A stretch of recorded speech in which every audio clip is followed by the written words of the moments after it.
찬송가 150장 찬송하십시다. 찬송가 150장.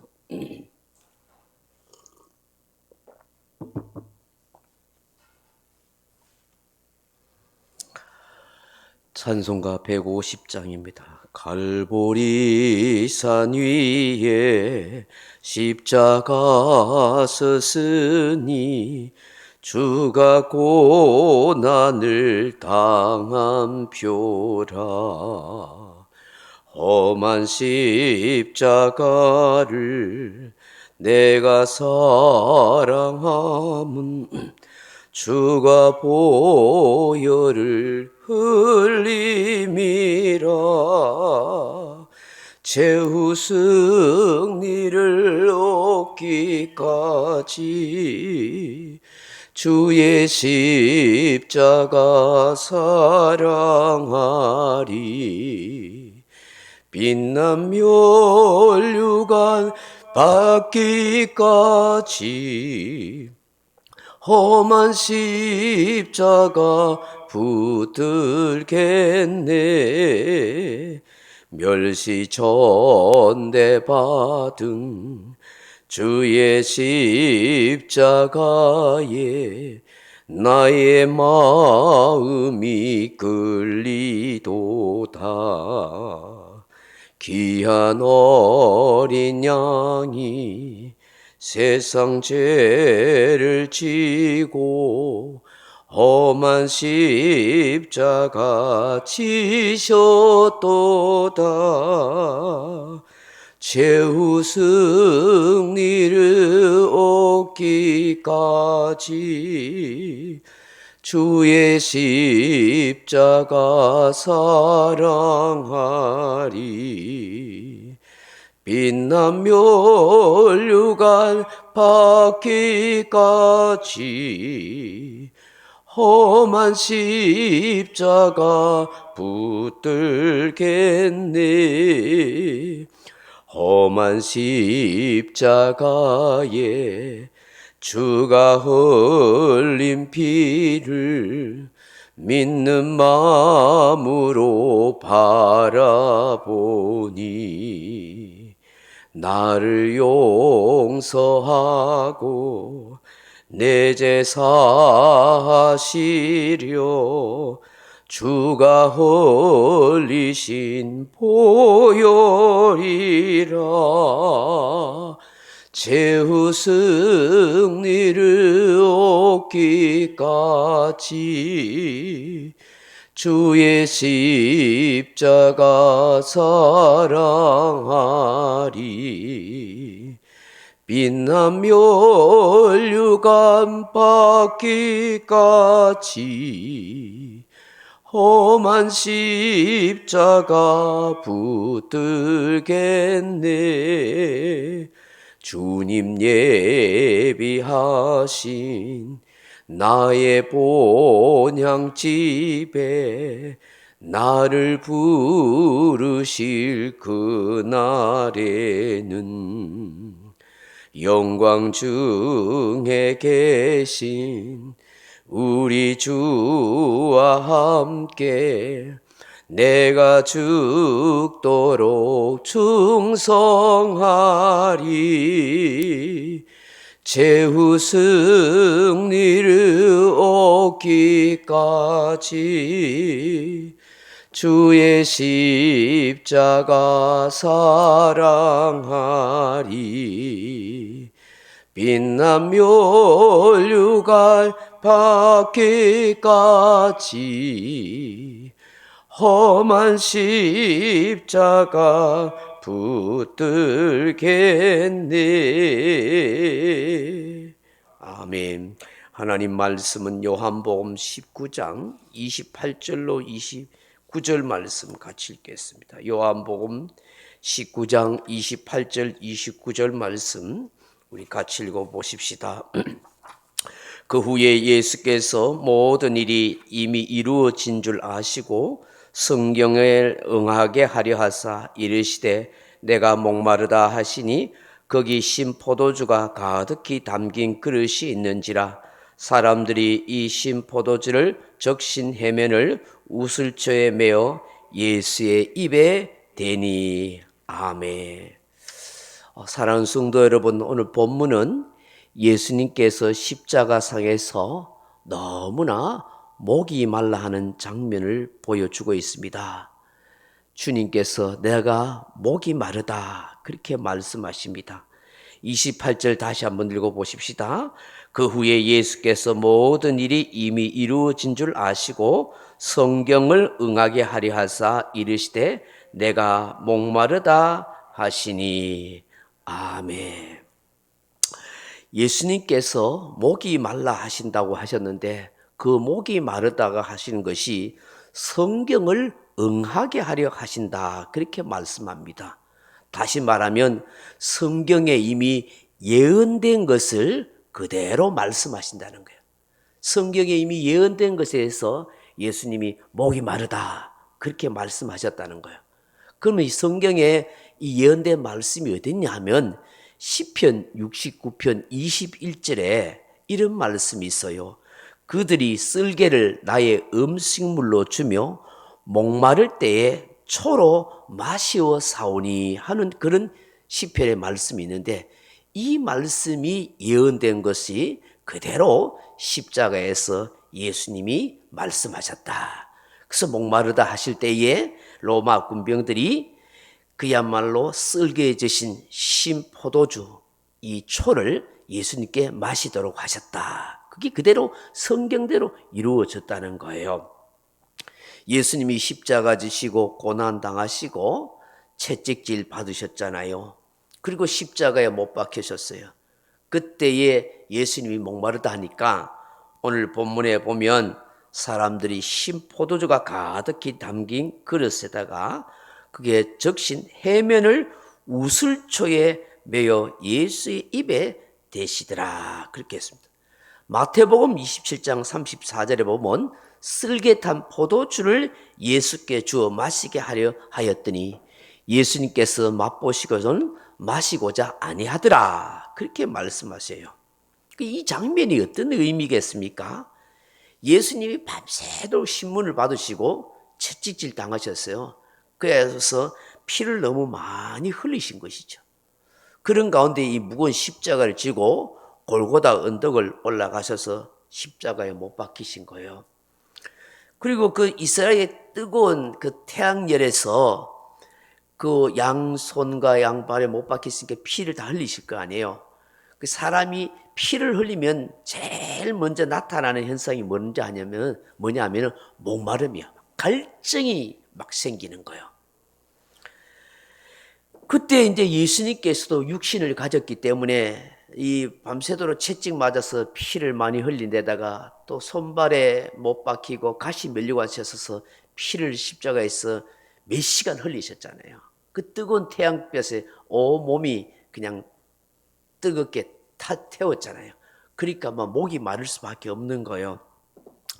그때 이제 로마 군인들이 해용이라고도 하고 해면이라고 하는데 뭐 쓸개라고 그렇게 표현하기도 합니다만 이 쓸개즙을 단 신 포도주를 우슬초라는 그런 나무잎에다가 적셔가지고 예수님께 십자가에 있는 예수님께 이렇게 마시게 하는 거예요. 입에 적신 거죠.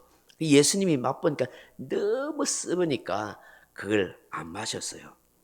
이 쓸개즙을 히브리어로 마로르라 하는데 쓰다 하는 그런 뜻을 가지고 있어요.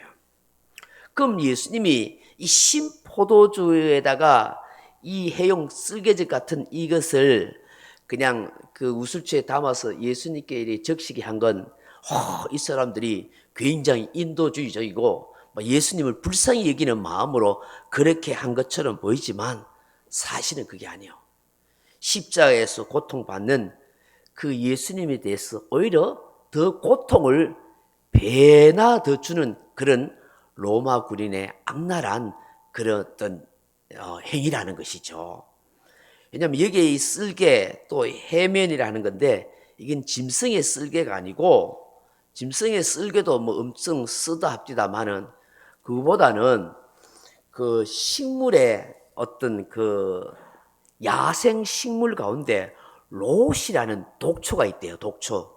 그 이 풀은 가늘고 긴 대머리에 긴 대인데 머리가 넓게 퍼져 있는데 아주 흰색 꽃이 나는 그런 풀이래요. 근데 이 풀을 따다가 진흙에서 막 진흙에는 아주 진한 녹색의 즙 같은 것이 나온대요. 근데 이것이 독초인데 그야말로 엄청 쓰다는 거예요. 이 쓴 독초에다가 또 신 포도주를 섞어가지고 그렇게 해서 그 우술차라는 이 나무 잎에다가 이 예수님께 이렇게 입에 마시게 하면은 그게 역겨울 정도로 아주 고통스럽고 쓰다는 거예요. 그 십자가에서 그 뜨거운 태양볕에 이게 막 그냥 막 몸이 막 축 처지는 데다가 피를 흘리셨잖아요. 그런데 그 독초를 입에 이렇게 넣으면은 사람이 막 소스라치듯이 막 몸이 뒤틀린다는 거야. 그럼 어떻게 되겠어요? 양손에 십자가 못 박히고 양 발목에 못이 박혔는데 몸이 뒤틀리면 어떡해요? 남아있는 그 수분마저도 완전히 짜내듯이 몸이 뒤틀어진다는 거야. 그게 뭐냐면 고통스럽게 더 죽이는 그런 방법이라는 것이죠. 그 뭐 고통 가운데 그걸 먹으면은 막 구토를 하고 구역을 하면은 그야말로 더 막 몸이 비틀리면서 그렇게 괴로워한다는 거예요.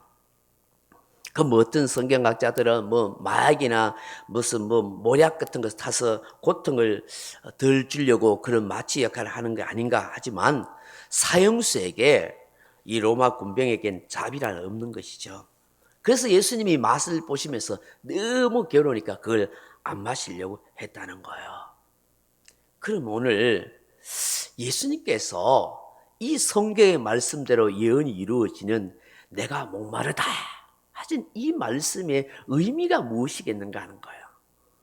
왜 성경이 예언한 대로 예수님이 내가 목마르다고 그렇게 말씀하셨을까? 물론 예수님이 육신을 가졌기 때문에 정말 피를 많이 흘렸어서 그 뜨거운 태양열에 목이 마를 수밖에 없는 그 고통이 있어요. 그런데 이 성경에서 우리에게 주님이 목마르다 했을 때는 우리에게 영적인 뭔가 의미를 우리에게 깨닫게 하신다는 거예요. 그게 뭘까요? 내 인생의 목마름을 해결해 주시는 분이시다 하는 것을 말씀하는 거예요. 예수님의 목마름은 바로 저와 여러분의 목마름을 대신한다는 거예요. 여러분, 죄인된 인생은, 하나님을 떠난 인생은 영원히 목마를 수밖에 없어요. 하나님의 은혜 아래 있지 못하는 모든 영혼은 가란 인생이라는 거예요. 예수님께서 십자가에서 물과 피를 다 흘리셔서 그 목말라 하시는 것은 곧 내 영혼의 목마름을 대신하신다는 것을 우리에게 말씀하는 거예요. 이 세상 사람들을 보십시오. 얼마나 많은 영혼들이 영적 기근에 목마름에 허덕이고 살아가고 있습니까? 그 영혼의 목마름을 해결해 보려고 물질을 돈을 많이 벌지만 그것도 그 영혼의 목마름을 해결해 주지 못합니다. 권세와 명예와 학식과 쾌락이 인생의 목마름을 해결해 주지 못합니다. 사람은요, 하나님을 만나기 전에는 인생은 늘 목마를 수밖에 없어요. 예수님을 정말 가슴 깊이 모시고 믿기 전에는 그 영혼은 목마른 영혼일 수밖에 없습니다. 그래서 파스칼이 말한 것처럼 우리 인간에게는 뻥 뚫린 마음이 있다고 하지 않습니까? 그 공간을 무엇으로 채울 수 있어요? 돈, 명예, 건설로 채울 수 없어요. 그건 하나님으로, 예수님으로 채워져야 한다고 말하지 않습니까?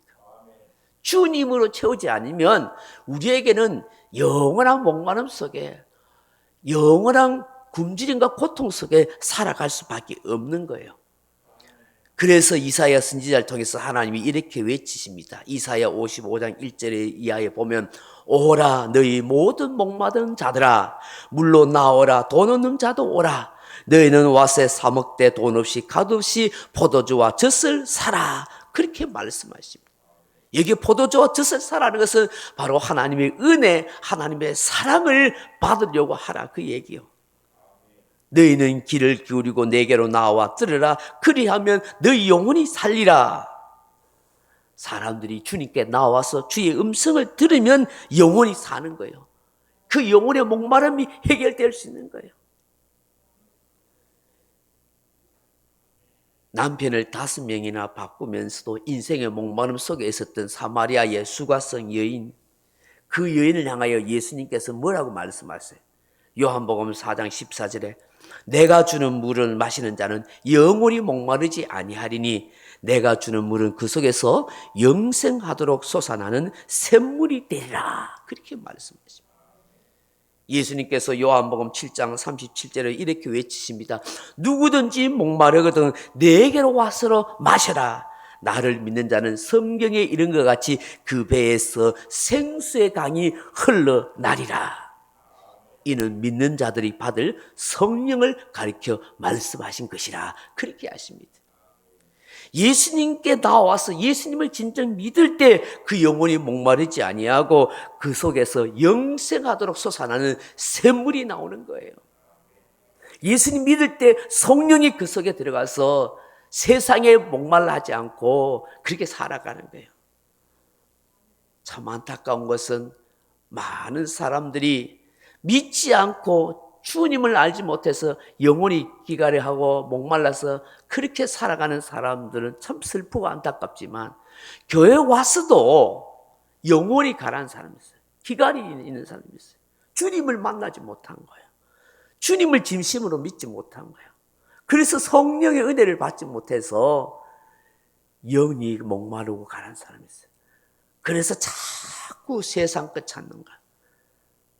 세상 쾌락을 찾고 술을 찾고 담배를 찾고 그 육시적인 찰나의 쾌락에 그게 내 영혼의 목마름이 해결될까 싶어서 그런 영혼이 안타까운 세상의 쾌락, 돈, 물질 여기에 연연하는 사람이 있는 거 너무너무 많다. 몇 년이 지나도 안 되는. 진짜로 인격적으로 주님을 사랑하고 믿게 되면은 주님을 만나게 되면 그 주님이 내 영혼의 목마름을 해결해요.